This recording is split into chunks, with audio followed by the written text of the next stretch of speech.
함께 나누실 하나님의 말씀은 사도행전 2장 37절부터 42절까지의 말씀입니다. 신약성경 사도행전 2장 37절부터 42절까지의 말씀입니다.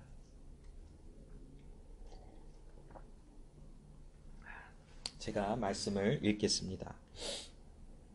저희가 이 말을 듣고 마음에 찔려 베드로와 다른 사도들에게 물어 가로되 형제들아 우리가 어찌할까 하거늘 베드로가 가로되 너희가 회개하여 각각 예수 그리스도의 이름으로 세례를 받고 죄 사함을 얻으라.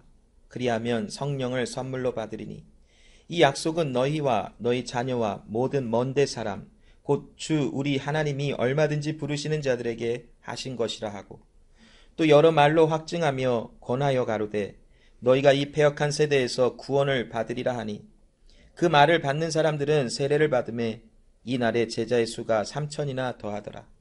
저희가 사도의 가르침을 받아 서로 교제하며 떡을 떼며 기도하기를 전혀 힘쓰니라. 아멘. 자, 오늘 이 사도행전 2장의 말씀을 중심으로 교회에 나타나는 특징, 또한 교회에 반드시 있어야 할 또 하나님께서 명하신 어떤 그런 모습들에 대한 말씀, 두 번째 말씀을 나눠보길 원합니다.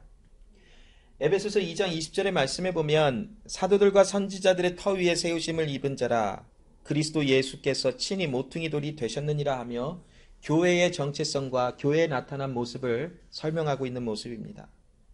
여기 보면 사도들과 선지자 위에 세우심을 입은 자며 또한 그 터 위에 세워졌고 그리스도 예수께서 친히 모퉁이 돌이 되셨다라고 설명을 하는 말씀과 함께 그 고린도전서 3장 10절부터 11절의 말씀을 또한 함께 읽어보면 예수 그리스도가 그 터, 즉 모든 것 위에 기초다라고 말씀하시는 말씀이 기록되어 있습니다.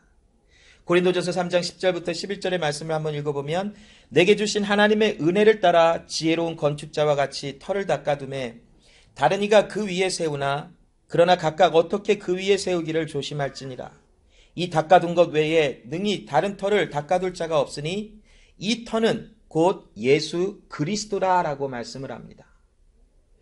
여러분 저는 에베소서 2장 20절과 이 고린도전서 3장 10절로 11절의 말씀을 함께 묵상해 보면서 한번 깊게 한번 생각을 해봤어요. 자, 교회의 터가 과연 사도들과 선지자들인가? 아니면 예수 그리스도이신가? 아니면 예수 그리스도와 함께 사도들과 또한 선지자들이 포함되어 있는 것이 교회의 터인가? 라고 하는 것을 즉 파운데이션인가 한 것을 한번 생각해 보았어요. 물론 에베소서 2장 20절에는 사도들과 선지자들의 터 위에 세우심을 입은 자라 그리스도 예수께서 친히 모퉁이 돌이 되셨다라고 설명을 해요. 그러나 그와 함께 고린도전서 3장 10절부터 11절을 읽어보면 그 터는 바로 예수 그리스도시라라는 말씀을 우리에게 선포하고 있어요. 이 말씀을 두 구절의 말씀을 생각하면서 과연 교회의 파운데이션이 무엇인가를 묵상해 보았어요. 말씀이 우리에게 주고 있는 듯이 즉 고린도전서 3장 10절부터 11절이 우리에게 선포하고 있는 것처럼 교회의 중심과 교회의 파운데이션은 모든 것이 바로 예수 그리스도이셔야만 합니다. 어떤 주석에는 교회의 터에 예수 그리스도와 사도들과 선지자들이 함께 있다라고 표현하는 글들을 보았어요. 물론 어떤 의도로 그 말들을 설명하는지 조금은 이해가 가고 알 수 있을 것 같지만 정확하게 말하자면 교회의 파운데이션 터는 예수 그리스도 오직 한 분이실 수밖에 없다라는 것이 사람이 예수 그리스도에게 함께하여 예수 그리스도를 도와주어 교회를 세워주는 것이 결코 아니라는 것이 교회의 중심, 교회의 터는 오직 그리스도 예수 한 분뿐이시라는 것을 우리는 듣고 깨달으며 볼 수 있는 눈이 우리 가운데 있어야 합니다. 그런데 왜 에베소서 2장 20절의 말씀은 사도들과 선지자들의 터 위에 그들의 파운데이션 위에 교회가 세워졌다라고 이렇게 말씀을 고백하고 있습니까? 특별히 왜 사도 바울이 에베소서 2장 20절에 교회의 파운데이션은 사도들과 선지자들이 세우는 것이다라고 선포합니까? 이 말씀을 묵상하면서 한 가지 힌트를 얻을 수 있는 것은 무엇이냐면 선지자와 사도들이 무엇을 전하였는가라는 것이 여러분 우리가 사람의 말로 아무리 누군가를 설득을 하고 누군가를 이해시키려고 해도 이해 못하는 사람은 어차피 이해 못하고 또 이해 안 하려고 하는 사람은 어차피 하지도 않을 뿐더러 또한 할 수도 없어요. 복음에도 우리가 하나님의 말씀을 아무리 라지컬하게 논리정론하게 또한 자세하게 이해가 쉽게 설명을 하여도 하나님께서 그 귀와 눈을 볼 수 있는 말씀을 열어주시지 않으셨다면 그 말씀은 이해되거나 알아들이지 못할 것이에요. 오직 그 중심에는 하나님, 그리스도 예수께서 우리에게 열어주시는 그 능력과 은혜로 말미암아 우리 가운데 세워지는 은혜가 있어야만 될 것이.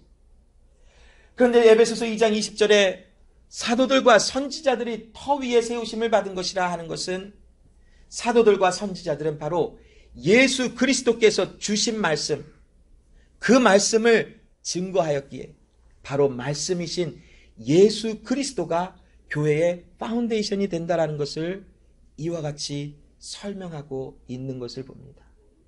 사도들이나 선지자들은 교회의 중심이 될 수 없어요. 하나님께서 똑같이 부르신 하나님의 사람들이요, 하나님의 말씀을 전하고 하나님의 특별한 일들 또한 구별된 일들을 하라고 맡겨주신 사람들 뿐이지 그들이 교회를 세워나가며 그들이 교회의 중심이며 그들이 교회의 기초가 될 수는 없다라는 것이, 오직 그리스도 예수, 그 예수 그리스도가 교회의 터, 바로 기초며 파운데이션이라고 설명을 해요.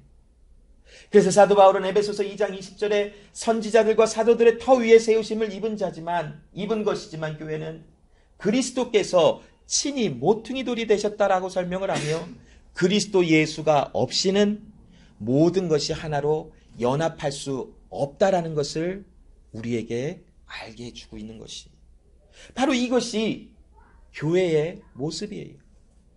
교회는 예수 그리스도의 기초로 파운데이션 가운데 사도들과 선지자들이 그 파운데이션이 무엇인지, 예수 그리스도가 누구신지를 말씀을 전함으로 그것에서 하나님이 교회가 세워져 나가는 것, 그것이 바로 진정한 교회일 줄로 믿습니다. 고린도전서 2장 6절부터 16절에 보면 이들이 교회를 선지자들과 사도들이 터 위에 세웠다라는 것을 어떻게 했는지를 알게 해주는데, 고린도전서 2장 6절부터 16절의 말씀을 읽고 묵상해 보면 그들이 하나님의 말씀을 어떻게 전했는지를 주고 있어요. 고린도전서 2장 6절부터 16절에 하나님의 지혜를 말하는 것이니 곧 감추었던 것인데 하나님이 우리의 영광을 위하여 만세전에 미리 정하신 것이라. 즉 하나님의 지혜, 그리스도 예수에 관한 하나님의 구원의 섭리를 받았고 그 말씀을 전할 때에 그 교회의 기초가 되시고 교회의 파운데이션이 되시는 예수 그리스도로 말미암아 교회는 세워져 나가게 되어 있음을 선포하고 있어요. 그와 동시에 사도들과 선지자들은 그들이 받아 누린 터, 바로 예수 그리스도의 은혜의 말씀을 때를 얻든지 못 얻든지 마음껏 증거하며 전해야 하는 부르심을 받아 누린 것이, 이들은 삶의 어떤 상황 속에서도 하나님이 주신 그 말씀을 끊임없이 증거하고 끊임없이 선포하는 하나님의 부르심이 그들의 삶 속에 주어지고, 이들은 하나님의 주신 그 말씀의 은혜를 때를 얻든지 못 얻든지 끊임없이 증거하고 선포하는 삶을 살아갔다라는 것이, 자, 이 사도들의 중심, 사도들이 전하였던 이 하나님의 말씀의 중심으로 세워진 그 교회는 지난주에도 나눈 것처럼 세 가지의 표시가 난다라는 것을 우리는 정리해 볼 수 있지. 지난주 나눈 것처럼 처음 하나님의 진실된 말씀을 선포하는 곳이 바로 하나님이 세우신 진실된 교회의 특징이라는 것을 나누었어요. 두 번째, 오늘 나누게 될 하나님이 말씀하신, 명하신, 제정하신 성례전에 참석하게 되어지는 것, 그것이 있는 곳이 진정한 교회라는 것을 또 나누게 될 것이, 세 번째 나눌 것은 그 진실된 교회에는 반드시 하나님이 우리를 세워주신, 교회로 세워주신 교회다운 모습의 모양들이 나타나는데 그것에는 예배의 모습이 있고 찬양과 기도의 모습들이 진실된 교회에는 있다라는 것이, 여러분, 사도들은 예수라고 하시는 그 터 위에 교회가 세워지기 위하여 하나님이 주신 지혜의 말씀을 끊임없이 증거했어요. 자, 그들이 말씀을 증거할 수 있었던 그 이유는 공부로 하여 지혜와 지식으로 하나님의 말씀을 습득하여 증거할 수 있었던 것이 아니었었어요. 그들은 하나님이 말씀이 함께하사 어찌 보면 그들이 말씀이 되어 하나님의 말씀이 선포되어질 때에 많은 사람들이 그 사람들이 증거하는 말씀을 보고 그들 안에 있는 말씀이 보여지고 듣게 되어져 하나님을 발견함으로 주님 앞에 나오는 역사들이 있었다라는 것이, 여러분의 지난주의 삶 속에 말씀이 되어 우리와 함께 하시는 주님과의 삶 속에 말씀이 여러분을 통하여 나타나지는 삶을 살아가셨습니까? 우리는 그 교회로 부름을 받았다면 그러한 모습이 우리 가운데 반드시 나타나야 된다는 것이, 왜냐하면 교회라고 하는 하나님의 세우신 공동체 안에 들어가져 있는 사람이기에 그 사람들의 마음속에는 하나님 말씀이 육신이 되어 이 세상에 오신 예수 그리스도가 내 안에 계시기에 내 삶을 통하여 말하는 것과 또한 행동하는 것과 모든 것을 통하여 예수 그리스도의 말씀이 보여지게 되어져 있다는 것이, 그것이 진정한 교회의 모습이에요. 오늘 나누게 될 두 번째, 성례전에 참석하는 것이 과연 무엇인가라고 하는 것을 한번 나눠볼 것이, 자, 마태복음 28장 18절로 20절의 말씀에 보면 이 성례전에 참석하는 것은 예수 그리스도께서 명하신 것이다 라고 하는 것을 나눠볼 수 있어요. 마태복음 28장 18절로 20절에 다 아는 말씀이지만 제가 여러분의 이해를 돕기 위해서 다시 한번 읽어드릴게요. 자, 준비되셨죠? 자, 들을 준비되셨죠? 자, 예수께서 나와 일러 가라사대 하늘과 땅의 모든 권세를 내게 주셨으니 그러므로 너희는 가서 모든 족속으로 제자를 삼아 아버지와 아들과 성령의 이름으로 세례를 주고 내가 너희에게 분부한 모든 것을 가르쳐 지키게 하라. 볼지어다 내가 세상 끝날까지 너희와 항상 함께 있으리라 하시니라 라는 말씀을 하세요. 예수님께서 이제 마지막 제자들에게 주셨던 그 마지막 명령, 그 하나님의 말씀은 너희는 가서 모든 족속으로 제자를 삼아 아버지와 아들과 성령의 이름으로 세례를 주고 내가 너희에게 분부한 모든 것을 가르쳐 지키게 하라 라고 말씀을 해요. 자, 여기 세례라고 하는 단어가 나오고 있는데, 자, 이 세례를 우리는 어떻게 해석을 할 수 있을까요? 자, 예수님께서 말씀하시고 있는 이 세례를 성령 세례, 불과 또한 하나님의 성령으로 주시는 성령 세례로 이해할 수 있는 것일까? 아니면 이 당시 제자들도 또 많은 사람들이 익숙하게 알고 있는 세례 요한이 세례를 주었던 그 세례로 이해할 수 있는 것일까? 라는 것을 우리는 한번 생각해 봐야 돼요.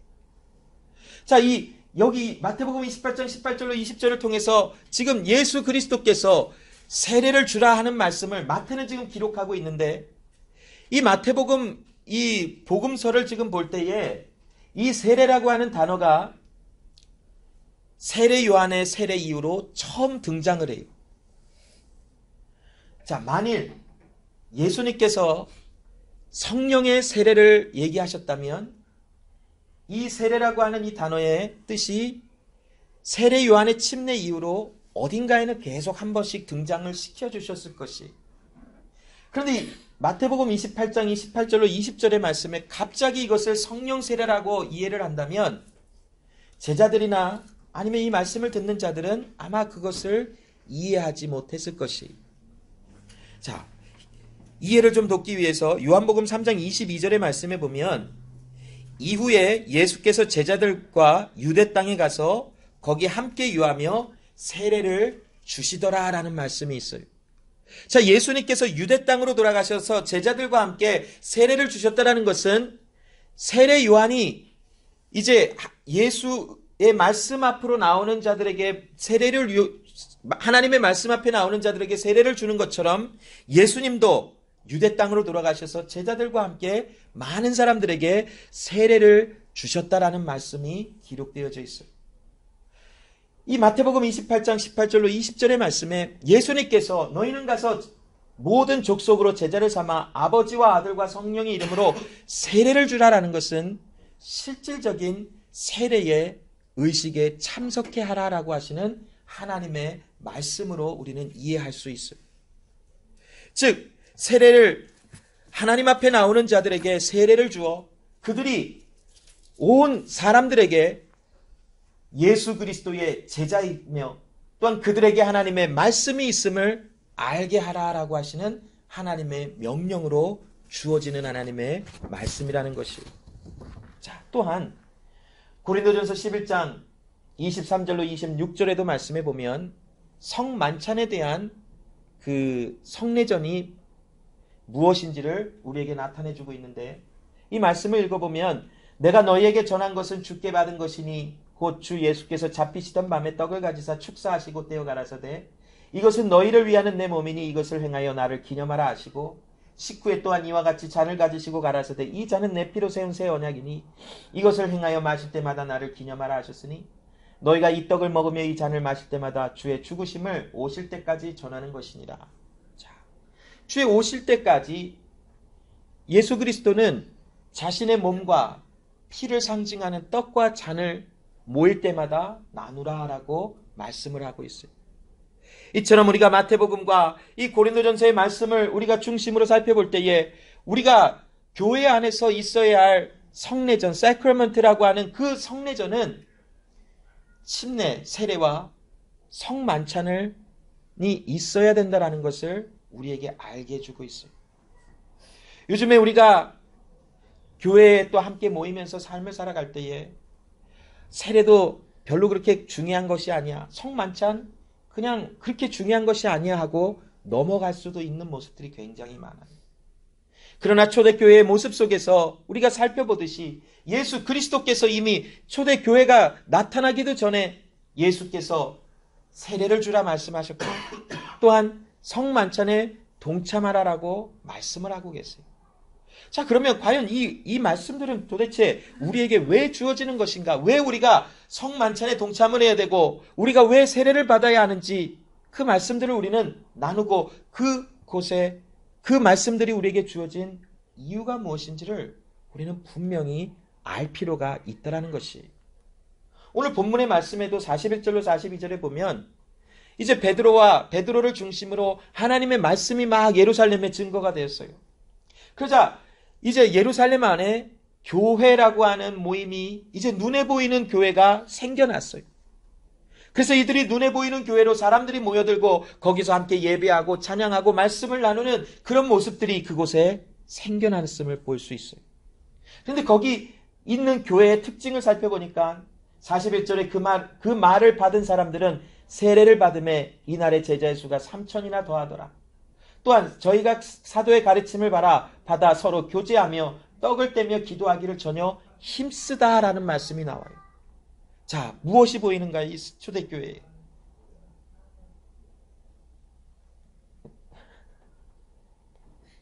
힌트를 주잖아요. 자, 세례가 등장을 하고 함께 떡을 떼며 교제함이 등장을 해요. 자, 왜 예수님은 이러한 일들을 명하셨고 왜 예수님의 말씀을 받은 그래서 예수라고 하는 터 위에 교회를 세우는데 말씀을 선포하고 있는 사도들을 통하여 왜 그 교회에는 세례와 떡을 떼며 교제하는 일들이 등장을 하는 것일까? 그 솔라 피데라고 하는 말이 있는데 이것은 오직 믿음으로라는 말이에요. 자, 우리가 의로워진다라는 것은 오직 믿음이 우리를 의롭게 하는 것이지 우리가 성만찬에 동참한다고 해서 세례를 받는다고 해서 우리가 의로워지는 것은 절대로 아니지요. 자, 지나가던 사람에게 자, 내가 너에게 세례를 주노니 아버지와 아들과 성령의 이름으로 너에게 세례를 주노라 하고 물속에다가 첨벙하고 담갔어요. 무슨 의미일까요? 그냥 저는 이 사람에게 폭력을 가한 거예요. 그냥 너 물속에 잠깐 들어갔다 나와. 그리고 그냥 물속에다 집어넣고 나왔어요. 그냥. 자, 우리가 성만찬을 한다고 지나가던 사람에게 자, 이 떡은 주께서 주시는 떡이니 이 잔은 주께서 주시는 잔이니 이 떡을 먹고 마실 때마다 주의 죽으심을 오실 때까지 기념하는 것이라 먹으라 그랬어요. 지나간 사람이 떡을 먹었어요. 포도주도 마셨어요. 무슨 의미가 있을까요?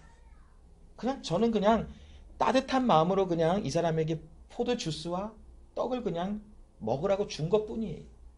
무슨 역할이 있을까요, 그것은? 오직 의인은 믿음으로, 오직 믿음이 우리를 의롭게 한다라고 하신 것이기 때문에 성례전에 참석한다라는 것이 우리를 의롭게 하지 못한다라는 것이.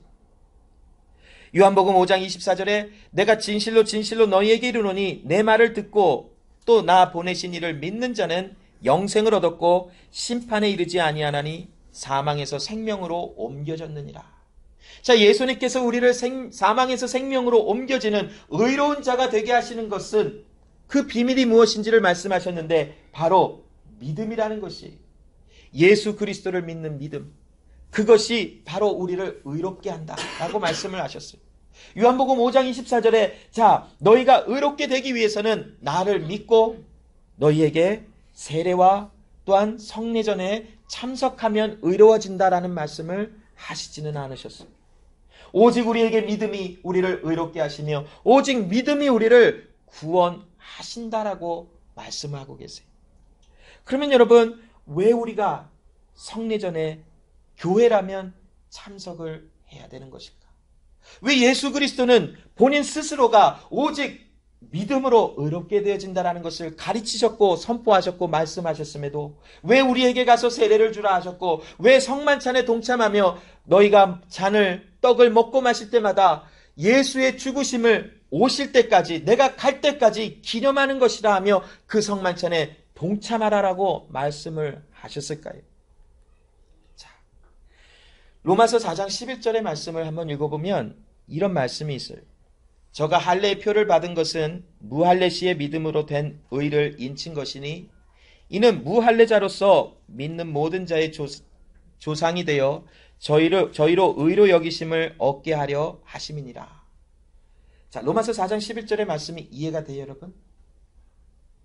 다시 한번 천천히 읽어줄게요. 자, 저가 누구예요? 네, 사람인데 누구? 어떤 사람? 예? 선택받은 사람. 그 선택받은 사람의 이름이 아이고. 자, 저가 이거 녹음해서 빼주세요. 아브라함이 할례의 표를 받은 것은 무할례 시에 믿음으로 된 의를 인친 것이라 그래요. 아직도 이해가 안 되세요? 됐지요? 자, 이 정도 했으면 됐을 것 같아요. 자, 무할례 시에 받았던 믿음을 할례를 통하여 씨일했대요. 인을 친 거래요. 자, 바로 성례전이 바로 그와 같은 의미예요. 할례를 몸에다가 할례를 받는 것이 내가 믿음이 있다라는 것을 얘기하는 것은 아니에요. 그러나 내 안에 믿음이 있다라는 것은 할례라는 것을 통하여 표가 난다라는 것이에요. 이게 거꾸로 되어서 내가 할례 받았으니까 나에게는 믿음이 있어? 그거는 거짓말이에요. 아브라함은 무할례 시에 그가 할례를 아직 받지 아니하였을 때에 하나님께서 주신 믿음이 그 안에 있었어요.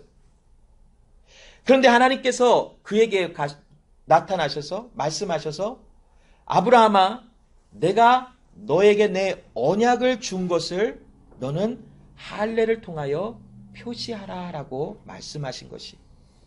자, 그래서 이 사크라멘트라고 하는 이 성례전이라고 하는 것은 무엇이냐면 그 뜻을 한번 제가 제 말이 아니고 어떤 학자가 적어놓은 것을 제가 코웃을 해서 기록을 해두었어요. 한번 제가 이것을 한국말로 번역을 한번 해볼게요.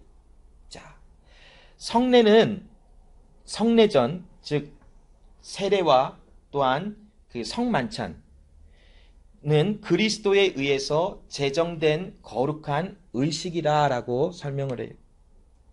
이러한 성례를 통하여 그리스도 예수 안에서 우리에게 주시는 하나님의 은혜의 표징과 은혜 안에서 우리에게 주시는 언약이 이 성례전을 통하여 밖으로 표현되는 것이다 라고 정의를 해요.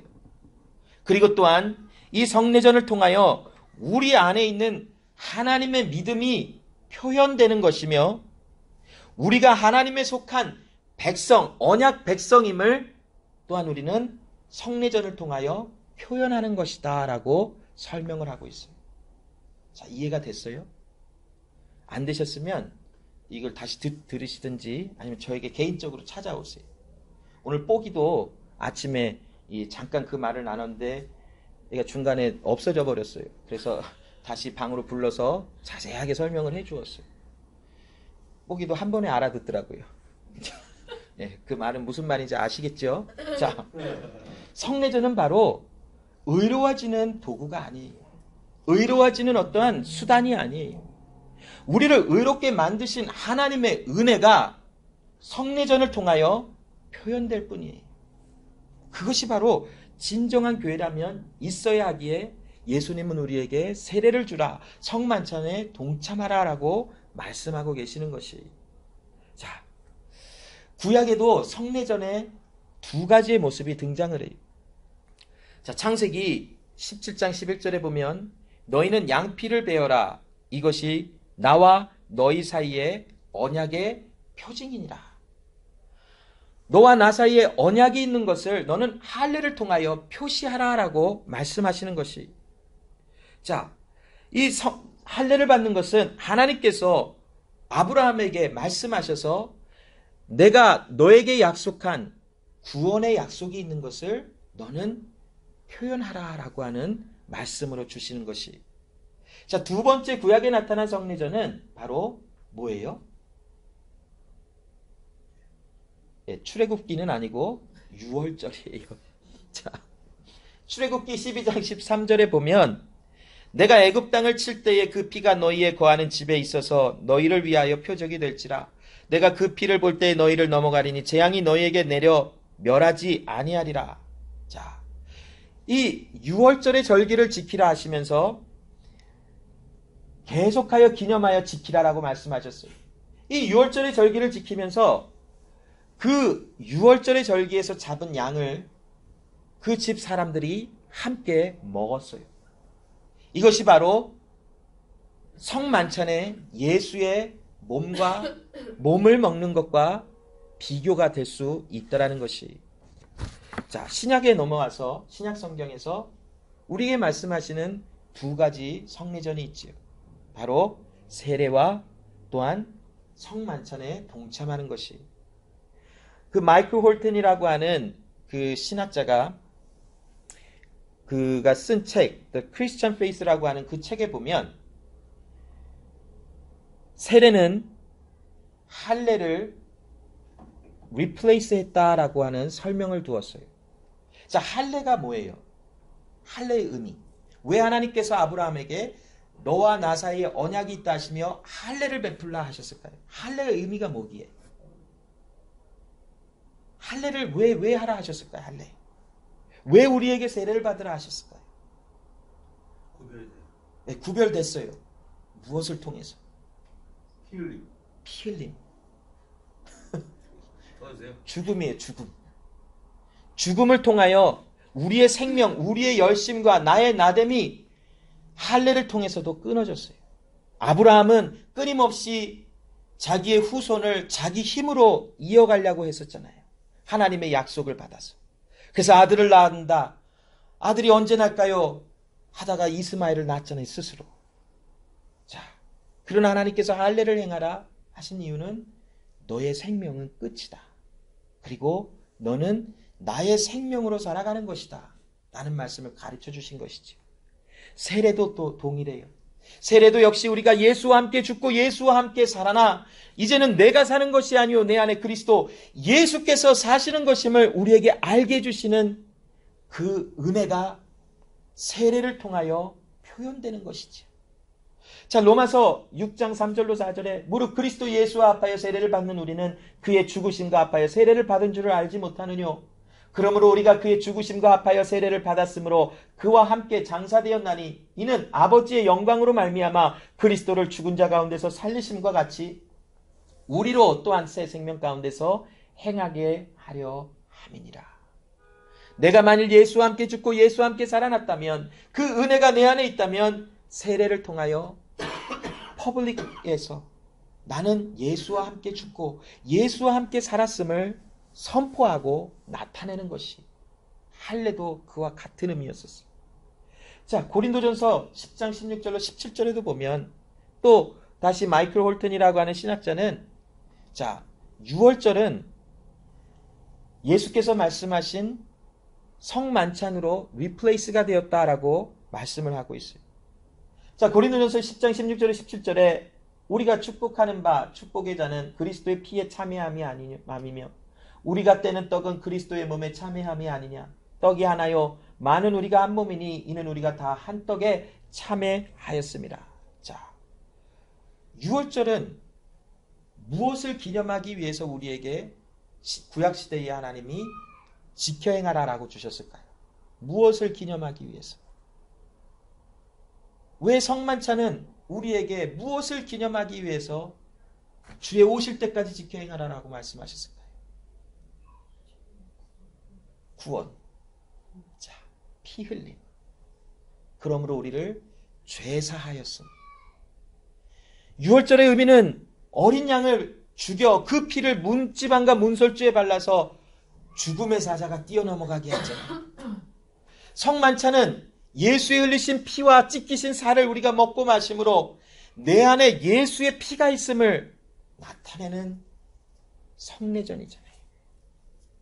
자, 6월절과 성만찬은 내 안에 예수의 피가 있음을, 내 안에 예수의 피가 있어 나는 사망에서 이제는 생명으로 옮겨진 자인 것을, 그것을 그 의식을 통하여 다시 한번 기억하며 다시 한번 선포하며 지켜 행하는 것이.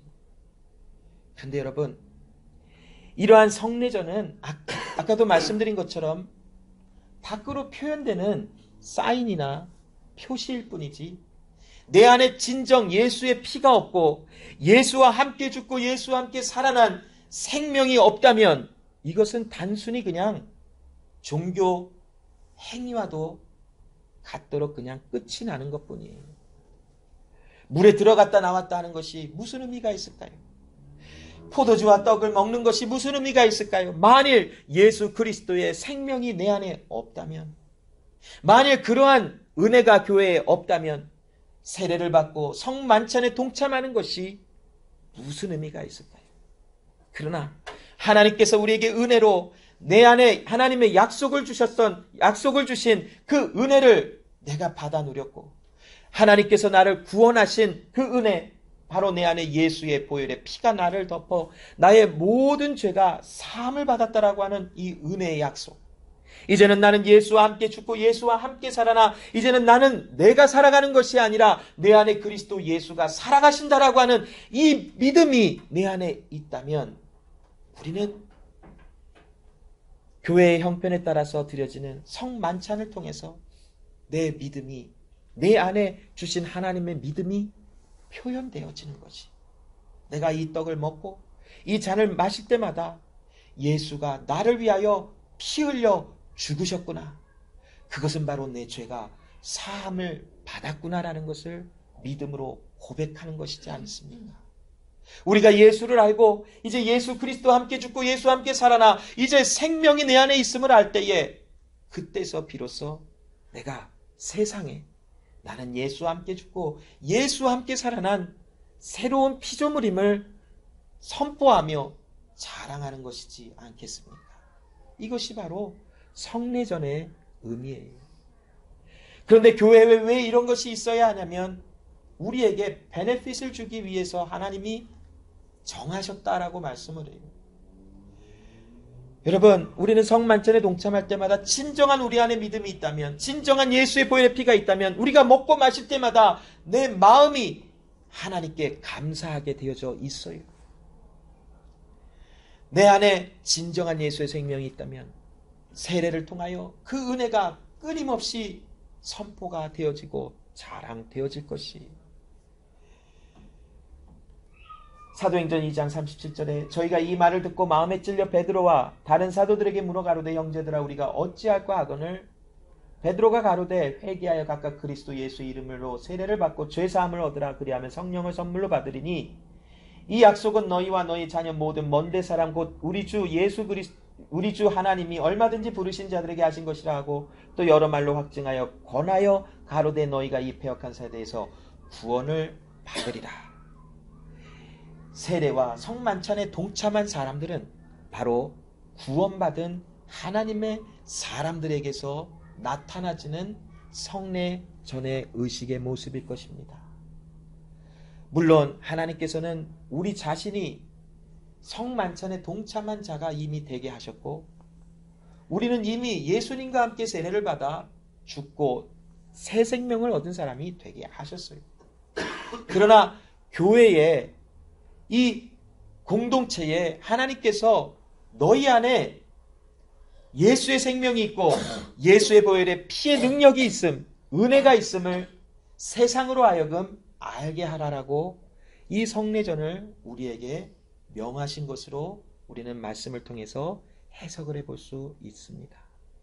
말씀은 우리의 귓가에 들려지지만 성례전은 우리의 말씀이 있는 사람들을 통하여 많은 사람들에게 말씀이 보여지도록 하는 은혜를 끼친다라는 것이.